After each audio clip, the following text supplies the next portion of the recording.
అజ్ఞానతిమిరాంధస్య జ్ఞానాంజనశలాకయ చక్షురున్మీలితం యేన తస్మై శ్రీ గురవే నమః.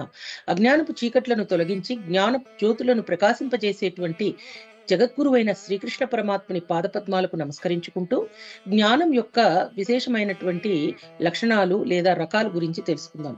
జ్ఞానంలో 4 రకాల జ్ఞానాలు ఉన్నాయి. అంటే ప్రత్యక్ష జ్ఞానం, పరోక్ష జ్ఞానం, అపరోక్ష జ్ఞానం, అధోక్షజ జ్ఞానం. ప్రత్యక్ష జ్ఞానం అంటే ఇంద్రియ గోచరమైనది. పరోక్ష జ్ఞానం అంటే ప్రామాణికత నుంచి మనం గ్రహించేది, అంటే పురాణాలు, వేదాలు, ఉపనిషత్తులు, ఇతిహాసాల నుంచి గ్రహించే జ్ఞానం. అపరోక్ష జ్ఞానం అంటే అనుభవపూర్వకంగా మనం గ్రహించేటువంటిది. అధోక్షజ జ్ఞానం అంటే ఇంద్రియాలతో గ్రహించడానికి వీలు కాని జ్ఞానం. అదే భగవంతుడి గురించి మనము తెలుసుకునేటువంటి విశేషమైనటువంటి ఆ శక్తి అధోక్షజ జ్ఞానం.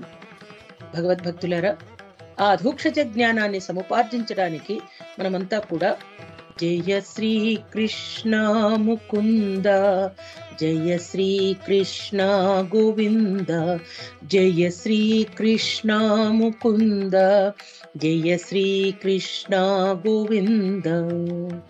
భగవంతుణ్ణి స్మరిస్తూ మన జీవితాలను సార్థకం చేసుకుందాం. సనాతన ధర్మం ప్రవచనాలు అనే మన ఛానల్ను అందరూ కూడా సబ్స్క్రైబ్ చేయండి, లైక్ చేయండి, షేర్ చేయండి. సనాతన ధర్మాన్ని ముందుకు తీసుకెళ్లేటువంటి మహాయజ్ఞంలో పాల్పంచుకోండి. ఓం నమో నారాయణాయ. సనాతన ధర్మం గురించి తెలుసుకోవడానికి జగద్గురువైన శ్రీకృష్ణుని కృపతో మనమంతా డాక్టర్ భవానీ మాతాజీ గారి ప్రవచనాలు విందాము. హరే కృష్ణ.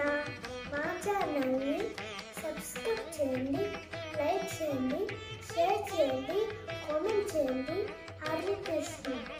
శ్రీరామ్ జయ రామ్ జయ జయ రామ్, శ్రీరామ్ జయ రామ్ జయ జయ రామ్.